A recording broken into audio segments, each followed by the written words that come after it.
Mga ka-agri, itong kakao ko kailangan putulin dahil yung mga bunga pag maliit pa siya maganda, nung paglaki niya ito'y umiitim, kaya kahit anong gawin namin, kahit balutin man, isprihan man, hindi niya kaya. Kaya ang gagawin namin, putulin na lang to.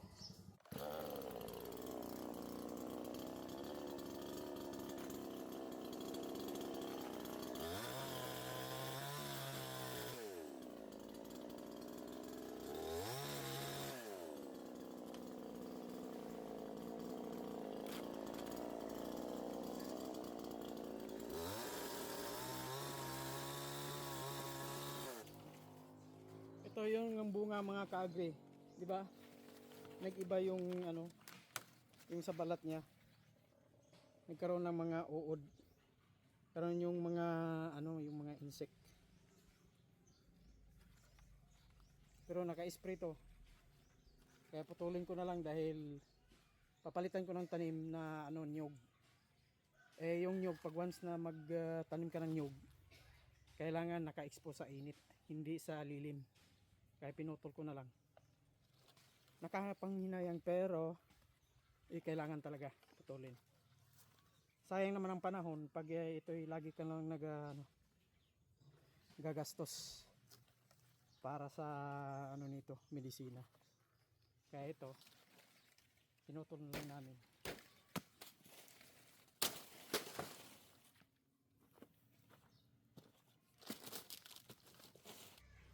Ito mga ka-agri, ang daming bulaklak.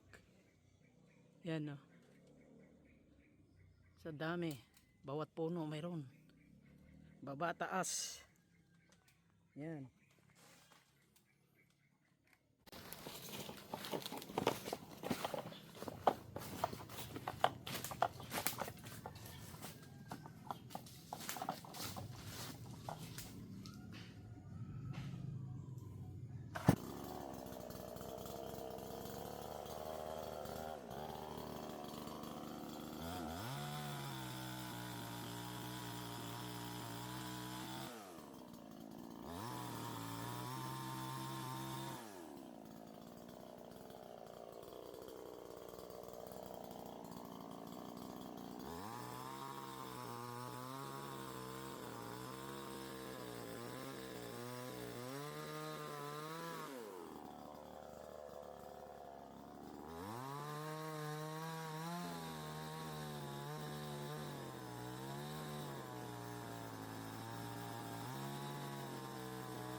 Mga kagrito pala yung mga kahoy dito. Pinutol namin kasi hindi kailangan siya. Ibang klaseng kahoy naman, yung mga marurupok, yung mga malambot na kahoy. Tsaka hindi, ano siya, nakakasira ng tanim. Pag magtanim ako ng niyog, may niyog na kaming inahanda na dito. Yung pangtanim, yung dwarf, yung mga maliliit, yung 4 years pa lang mamumunga na. Ito ang itanim ko dito sa farm. Kapalit nitong mga kahoy. Hindi naman kailangan kasi itong kahoy na ito. Kaya kailangan putulin.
Itong niyog dito, yung niyog na ito, at saka yung mga kakao, pinutol din namin dahil hindi na kailangan.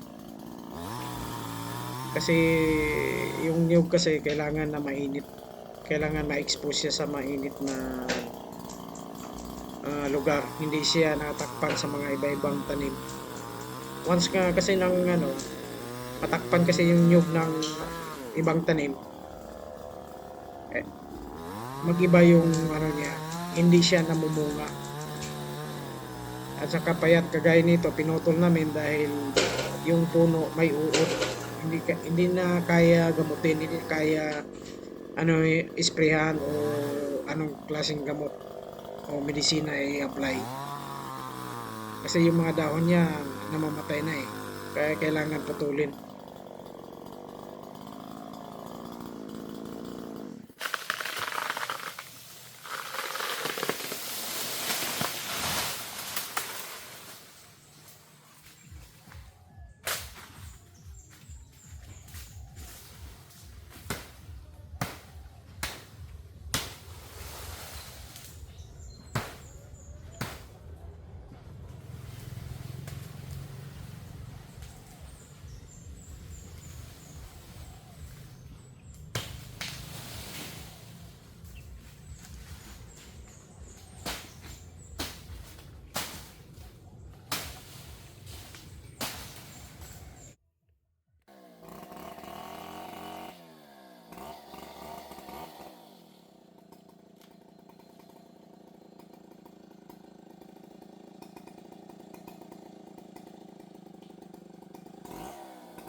Itong puno ng prutas, ito naman isang rambutan.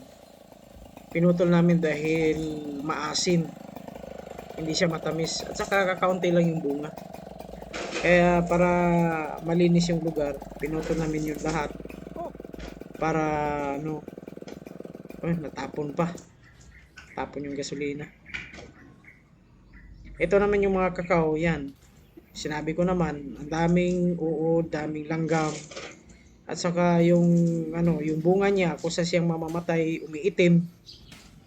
At saka ano, talagang inaplayan na namin ng chemical. Ganun pa rin. Mahinog naman siya, kaya lang yung pinakaloob niya, yung pinaka bottle niya sa loob, yung buto mismo, ah, ano, yung sira talaga, inuud. Kaya lahat ng ginawa namin, wala kam ganun pa rin. Kaya pinutol na lang namin. Kaya nagumpisa na ako umpisa na ng pagtanim ng ano, dragon fruit. Kasi maganda tong dragon fruit dito sa lugar namin. Mainit, kailangan kasi mainit. Expose siya sa init. Yan ang kailangan sa dragon fruit. At saka yung ibang area, may pagtataniman namin. Taniman namin ng ano, niyog. Ito talaga yung purpose namin dito, yung taniman namin ng niyog, itong lugar na to.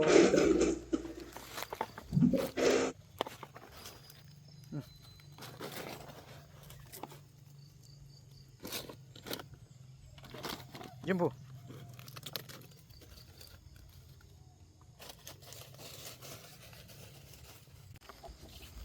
Ito po yung area ko na ano, taniman ng niyog. At saka nasa 1 hektarya to. Isang hektarya mahigit. May mga prutas naman, may mangustin, rambutan, durian. Ito naman pinutol namin niyog dahil ano, uh, inuuod yung puno. At saka dito yung area, yan, lahat nito taniman namin ng niyog. Ito, may durian pa. Yan durian na harvest namin. Puro hinog. Ang durian na yan, native. Ito native to na durian.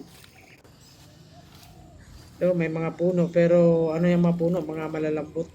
Ewan ko anong klase, ang pangalan ng puno kahoy na yan. Hindi namin alam. Basta malambot siya. Ito mga kakao at saka yung mga kahoy na maliliit, pinutol namin.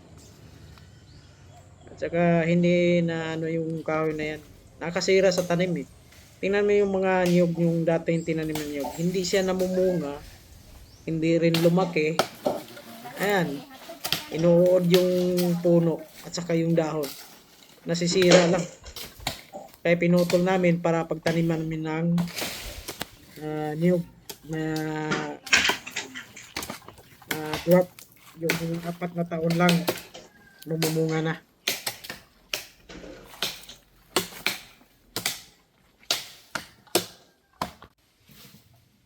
Ito yung makikita nyo sa screen yan, ang seedlings ko ngayon sa new. Tatanim ko na ngayon ganito.